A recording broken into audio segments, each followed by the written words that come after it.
ये शिव महापुराण का भरोसा कहता है। प्रसूति शिव महापुराण की कथा जितनी भी माताएं सुन रही हैं, जिनके घर में 30-30 साल तक औलाद भी नहीं हुई हो, 15 साल, 18 साल, 10 साल, 20 साल, अगर संतान का सुख भी नहीं है, तो भी विश्वास कहता है जिसने 7 दिन की प्रसूति शिव महापुराण की कथा 7 दिन की अगर पूरी, भले मोबाइल पर सुने, चाहे टीवी पर सुने, चाहे पंडाल में सुने, कामना कर कर, झोली पसार कर अगर दिल से सुनेगी, तो ये झोली भले 30 साल क्यों ना हो गए हो, तो भी वो भरेगा जरूर, ये निश्चित। दिल से सुनो, कौन क्या कह रहा है, कौन क्या बोल रहा है, व्यवस्था क्या है, व्यवस्था है कि नहीं है, कौन कहाँ बैठ रहा है, कौन क्या बोल रहा है, हमें उससे मतलब नहीं रखना है। 7 दिन की कथा हमें दिल से सुनना है, बाबा से प्रार्थना करना है कि मेरी झोली खुशियों से भरकर भेजना बाबा, खुशियों से।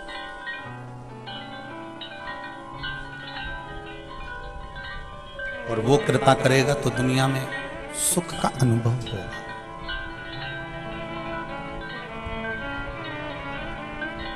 शत्रुपा जी ने तप करा था, साधना करी थी। शत्रुपा जी ने तप साधना करने के बाद में जो संतान को जन्म दिया है, वो संतान कोई साधारण नहीं, माता प्रसूति हुई है। और वो माता प्रसूति कोई साधारण सी नहीं थी, जिन्होंने 9 वर्ष की आयु में तप साधना करी है।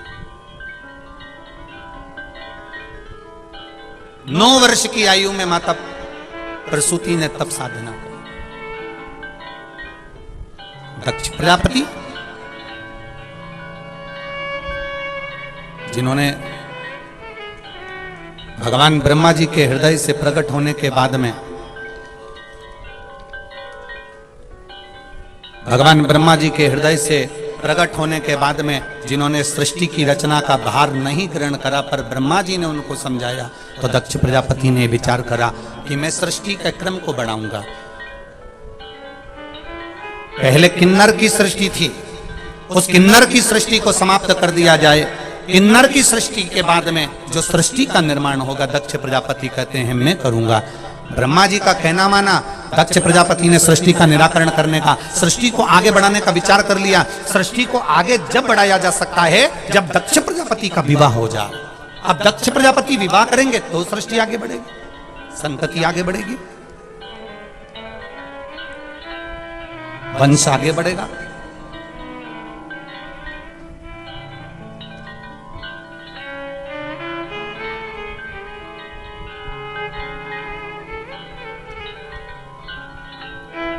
एक मिट्टी के पात्र, उस मिट्टी के पात्र के ऊपर एक तांबे का पात्र। अब जरा माताएं बड़ा ध्यान लगाकर सुनिएगा, कथा चूके ना। आपको 10 जगह जाकर सिर नवाने की जरूरत ना पड़े, एक महादेव के चरणों से ही आपका आनंद सुख प्राप्त हो जाए। एक मट्टी का पात्र, और मट्टी का अगर कोई कलश है छोटा सा, उस कलश के ऊपर तांबे का कलश।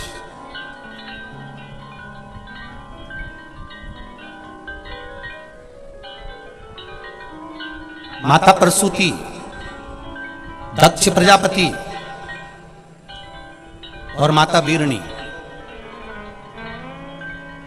इन तीनों का स्मरण कर कर, जो बड़ के पेड़ के नीचे जो शिवलिंग हो, बड़ के पेड़ के नीचे जो शिवलिंग विराजमान हो, चाहे वो ओटले पर हो, चाहे वो पत्थर का हो, चाहे वो सीमेंट का हो, चाहे वो कंकर का हो, चाहे वो मार्बल का हो, चाहे वो जिस भी चीज का हो, बड़ के पेड़ के नीचे जो शिवलिंग हो, उसमें सीधे जब आप कलश लेकर जाएंगे तो मिट्टी का पात्र, उसके ऊपर तांबे का पात्र भरा हुआ, दोनों को एक साथ पकड़ कर ले जाएंगे। पर जब आप शिवलिंग पर दक्ष प्रजापति, प्रसूति और बीरणी, इन तीनों का नाम लेकर सीधे हाथ में मट्टी का पात्र और उल्टे हाथ में तांबे का पात्र लेकर धीरे धीरे शिवलिंग पर जल समर्पित करेंगे, और उस जल का पान उसी बट वृक्ष के नीचे दोनों पति पत्नी अगर पान कर लेते हैं और संतान की कामना कर लेते हैं, तो भी मेरा महादेव संतान प्रदान करता ही करता। पर ये जो क्रम किया जाता है ये केवल बैसाख के महीने में ही किया जाता है, इसके सिवाय इसको आप अन्य महीनों में नहीं कर सकते, केवल एक बैसाख में।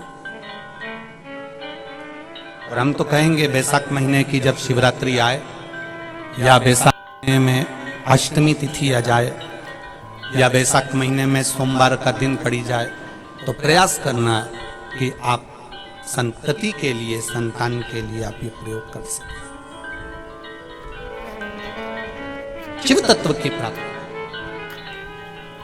आप डॉक्टर को दिखाओ, आप डॉक्टर की दवाई भी लो, आप डॉक्टर से जांचें भी कराओ, आप डॉक्टर ने जो आपको बताया वैसा आप करो, और साथ में शिव भक्ति को भी अपने भीतर उतार कर शंकर से भी अपने दिल की बात कहकर चलो, शिव से भी।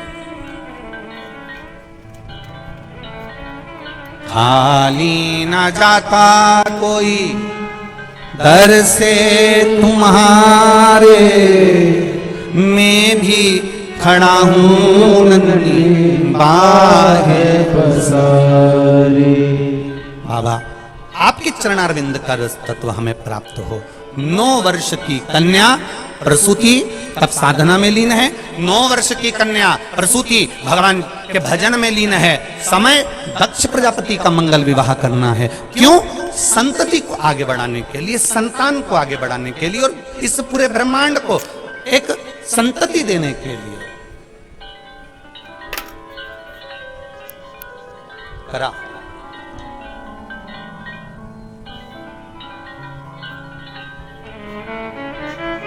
दक्ष प्रजापति जब तप में लीन थे, कहा, ब्रह्मा जी ने आकर कहा, दक्ष प्रजापति तुम तप में तो लीन हो, परंतु हमारा विचार है कि तुम अब संतति को आगे बढ़ाओ। तो मैं संतति को आगे कैसे बढ़ाऊं? आपको विवाह करना पड़ेगा। किससे विवाह करूं? भगवान ब्रह्मदेव से भगवान दक्ष प्रजापति कर रहे हैं कि मैं विवाह करूं तो करूं किससे?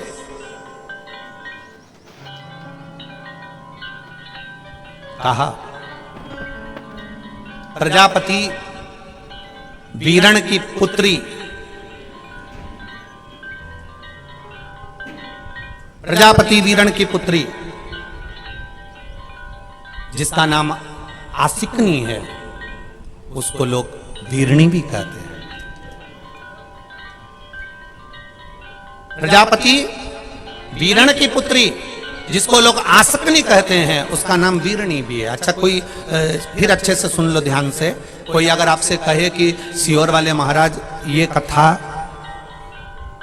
कहां से बाच रहे हैं, तो आप बता देना शिव महापुराण सती खंड अध्याय नंबर 13 और पेज नंबर 155, 156, 157, गीता प्रेस गोरखपुर की शिव महापुराण से ये चरित्र चल रहा है, ध्यान रखिएगा।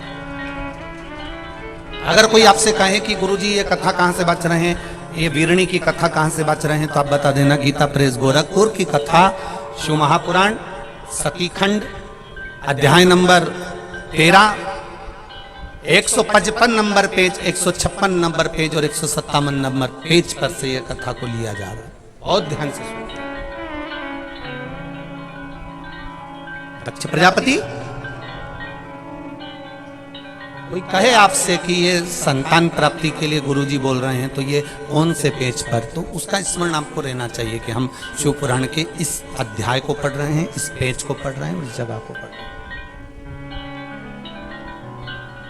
दक्ष प्रजापति, तुम्हें विवाह करना पड़ेगा। किससे? प्रजापति वीरण की पुत्री आसकनी से।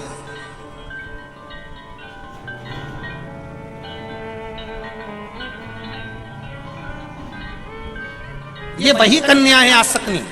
प्रजापति वीरण की पुत्री आसकनी ये वही कन्या है, ये वही कन्या है जिस नारी का रजोधर्म से जुड़ा हुआ जो भी तकलीफ होती है, केवल हाथ में जल लेकर आसकनी का नाम लेकर भी वो पान कर लेती है, तो रजोधर्म से जुड़े हुए सारे दुख, कहते हैं कि गर्भ में, गर्भाशय में अगर गांठ भी पड़ गई है और डॉक्टर कह रहा है कि बच्चा रानी में गांठ है, गर्भाशय में गांठ है और इसका ऑपरेशन होना जरूरी है, आसकनी दक्ष प्रजापति की पहली पत्नी का मात्र स्मरण कर कर अगर आचमन पानी का कर लिया जाए तो गांठ भी गर्भाशय की गलना प्रारंभ हो जाती है। ये वो नाम।